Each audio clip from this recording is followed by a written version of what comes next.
Salut à tous, c'est Dimitri de la chaîne Survie Bois et Bushcraft et je suis en compagnie d'un vieux pote et du coup on s'est dit qu'on allait profiter du beau temps pour aller faire un petit bivouac dans la forêt.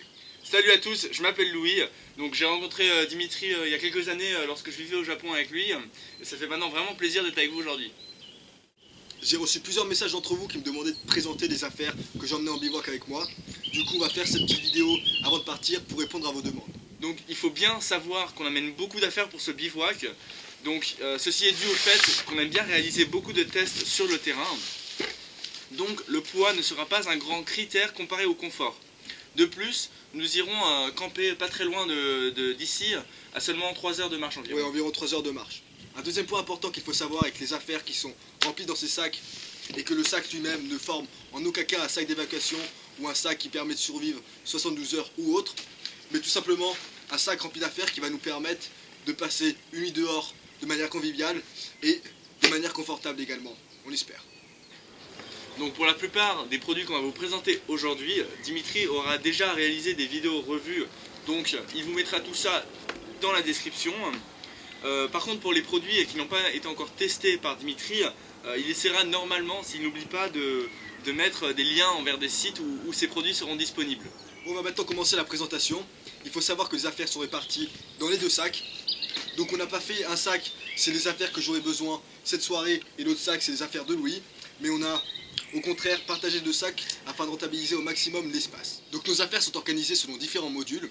On va tout d'abord vous parler du module abri, puis ensuite on parlera des outils qu'on emporte avec nous, donc ce qui comprend couteau, hache et d'autres que vous verrez par la suite. On parlera ensuite des accessoires et finalement du module nourriture qui reste à compléter.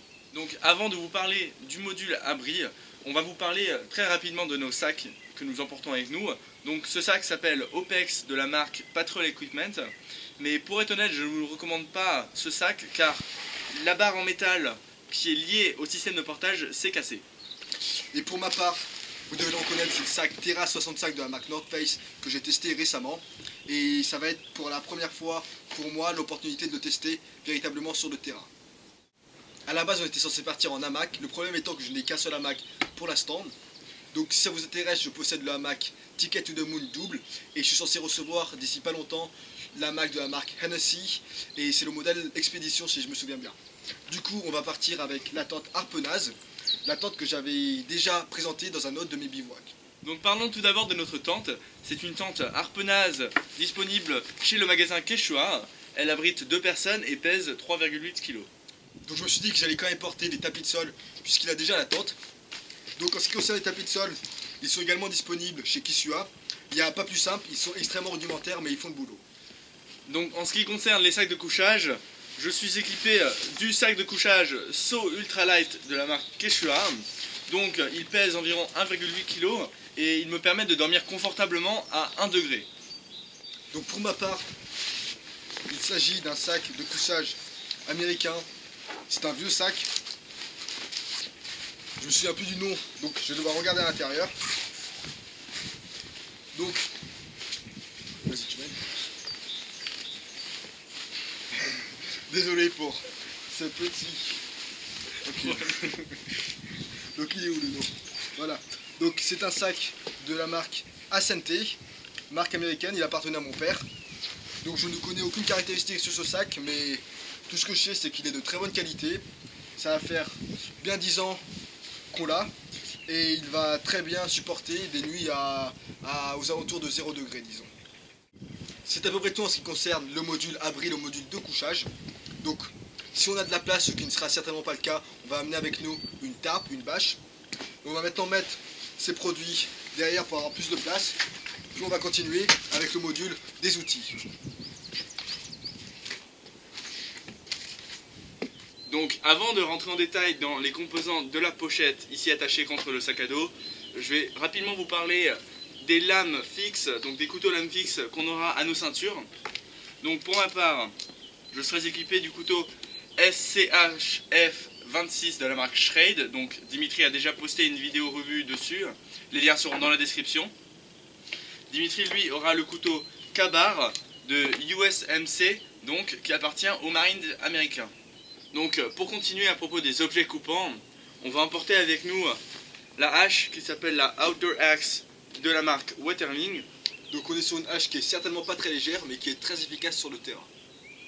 Donc je le rappelle, cette sacoche est attachée à mon sac à dos par les attaches molles ici. Donc rentrons maintenant plus en détail dans les composants de la sacoche.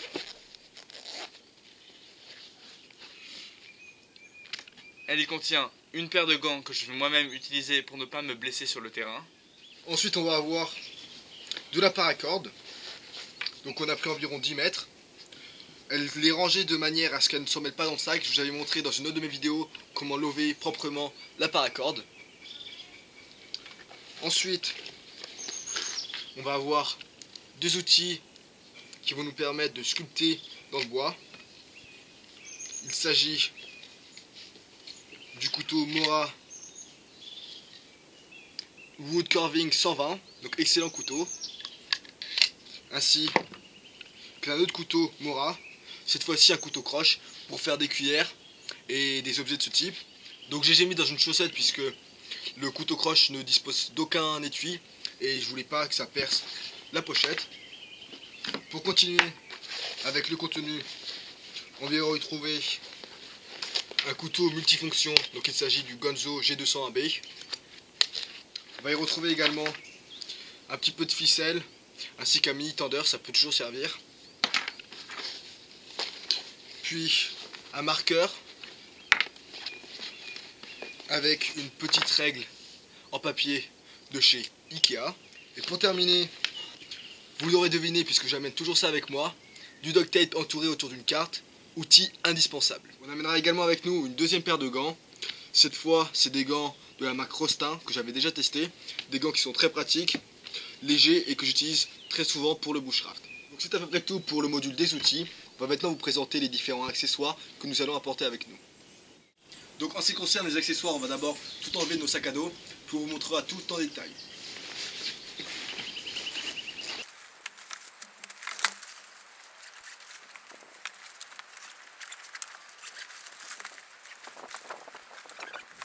Donc tout d'abord concernant le module accessoires, on va d'abord avoir respectivement nos habits.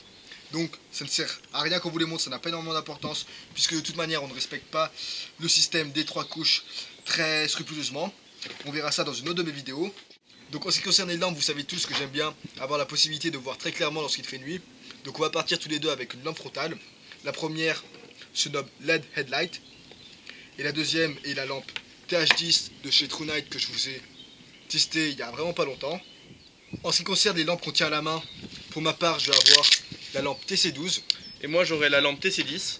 Donc la lampe TC10 n'est pas véritablement une lampe conçue pour le camping et l'extérieur dans la forêt, mais on va quand même voir ce que ça donne sur le terrain. On emmène également avec nous une petite lampe qu'on va pouvoir venir fixer à la tente. C'est toujours utile ce genre de lampe. Donc en tout cas vous pouvez voir qu'on ne risque pas d'avoir une pénurie de lumière avec toutes les lampes qu'on amène avec nous. Donc en ce qui concerne le kit feu, je ne vais pas rentrer en détail dedans car Dimitri a déjà réalisé une vidéo dessus. Mais je tiens à préciser que nous amenons de l'aluminium qui est un matériau très polyvalent et qui a de nombreuses applications sur le terrain. Nous allons également emporter avec nous 2 couvertures de survie qui proviennent d'une marque japonaise car comme nous l'avons dit précédemment, Dimitri et moi on a vécu au Japon et on a également vécu le tremblement de terre de mars 2011 qui a provoqué l'explosion de la centrale nucléaire à Fukushima. Donc petite touche de nostalgie envers ce pays et cet événement. En plus de ça, comme on est en altitude, les températures peuvent vraiment baisser pendant la nuit, donc comme le poids ici n'est pas une issue, ça coûte rien de les amener. Ensuite, on va également emmener avec nous un kit de premier secours, donc je ne vais pas entrer en détail dans ce kit car nous travaillons encore dessus. Et on va également amener une radio solaire, comme vous pouvez le voir ici. En plus de ça, on va amener un carnet White in the Wine de la marque Terang. Donc ce carnet nous permet d'écrire sous tous les temps. C'est plutôt pratique. Et en complément, on amènera un Sharpie. On emmènera également un gilet jaune fluo. Donc j'aimerais vous faire part d'une petite histoire. Je suis allé camper il n'y a pas longtemps et je me suis fait réveiller par des chasseurs. Donc ils étaient en train de chasser leur proie. J'ai rien contre des chasseurs bien sûr, mais ça peut quand même être très dangereux. Donc du coup depuis ce moment, j'amène toujours avec moi ce sorte de gilet, puisque ça nous permet de nous faire repérer. Du coup si j'entends des coups de feu, je sortirai ce gilet, au moins le mettre à l'emplacement de notre campement. de manière à ce que les chasseurs n'aient pas qu'en premier réflexe de nous tirer dessus. Pour terminer avec les accessoires, je porte également un petit kit, excusez-moi pour le hockey, l'autre m'a fait trop rigoler, donc je disais un petit kit dans mon sac à dos qui contient de la paracorde, des sachets hermétiques, de l'aluminium et des sacs de poubelle, ainsi qu'un briquet. Donc on retrouve ces sachets hermétiques qui sont extrêmement utiles, pardonnez-moi, ainsi que des sacs poubelles. Donc j'essaierai de trouver le temps pour vous faire une vidéo sur ces sacs poubelles et leurs nombreuses applications d'ici peu de temps. C'est tout pour le module des accessoires. Passons maintenant à notre module nourriture, excusez-moi encore. Donc comme vous avez pu l'entendre précédemment, Dimitri est temporairement hors service, il a le hockey, donc veuillez l'excuser. Je vais maintenant vous parler du module nourriture qui comprend matériaux pour cuisiner, eau et les aliments. Donc je vais commencer par vous parler de la sacoche Response Pack de la marque Snug Pack. Avant d'entrer dans la présentation de cette sacoche et de son contenu, je tiens à vous préciser que le module nourriture n'est pas complet car il manque de l'eau et des aliments car certains sont encore au réfrigérateur ou d'autres sont restés à l'Intermarché. Donc passons maintenant à l'ouverture de la sacoche, dont je rappelle le nom qui est Response Pack de la marque Snug Pack. Donc en haut on y a mis une pince afin de pouvoir gérer le feu et les braises, donc c'est très utile. Dans la poche centrale il y a du sopalin. On a également 2 paquets de fruits secs, donc goût ananas et goût mangue, donc on les a jamais essayés mais on a envie de les tester. On a également une petite boîte de thon. Et donc maintenant en ce qui concerne les ustensiles pour la gamelle et pour la cuisine, on a donc 2 poignées pour 2 différentes gamelles. Ici il y aura le couvert que je vais utiliser, donc ce qui comprend une fourchette et une cuillère. Dimitri lui il utilisera une sorte de couteau suisse qui comprend fourchette, couteau et cuillère. Donc sur la poche du côté on a des mouchoirs ainsi que du papier toilette. Et sur la poche de devant il y a donc divers ingrédients tels que du sel, de l'huile, des petits sachets de poivre, du thé, du sirop d'érable et encore un paquet de mouchoirs. Donc encore une fois, le module cuisine est incomplet, comme nous l'avons dit précédemment. On compte pour les aliments amener du poulet ainsi que des légumes, et pour le reste ce sera une surprise, donc vous verrez. Donc passons maintenant aux ustensiles de cuisine. Il y a, comme je l'avais dit précédemment, 2 poignées pour les gamelles. Donc il y a donc une poêle pour cuire le poulet et les légumes, ainsi que 2 autres, mais cette fois pour Dimitri et moi, donc ce sera nos assiettes. Il nous reste ici 2 gamelles, donc une petite et une grande, qui nous serviront pour bouillir de l'eau. Donc je suis de retour, mon hockey est passé, ce qui va me permettre de rebondir sur le module eau. Donc on compte amener au moins 5 litres à nous deux pour la soirée, ce qui est le strict minimum pour compter tout ce qui va être boisson, donc thé, ainsi que cuisine et tout ce qui va être nettoyage si on décide de nettoyer sur le terrain. Donc j'amènerai ces 2 bouteilles Nalgene que vous connaissez sûrement bien puisque je vous les ai présentées à plusieurs reprises lors de mes vidéos. On a dans chaque récipient une contenance de 1 litre, ce qui nous fait 2 litres. Je comptais également amener le pack Liquitainer qui lui a une contenance de 2 litres. Le problème étant, lorsqu'on l'a transporté, on l'a fait tomber des escaliers, du coup il est tombé à une hauteur d'environ 1 mètre, 1 mètre et demi sur du carrelage, donc un sol dur. Et malheureusement, il s'est cassé. Bon, je vais pas bouillir toute la table, mais vous avez compris le principe. Je suis plutôt déçu par ce produit. Je dois avouer que je m'attendais à ce qu'il soit plus robuste.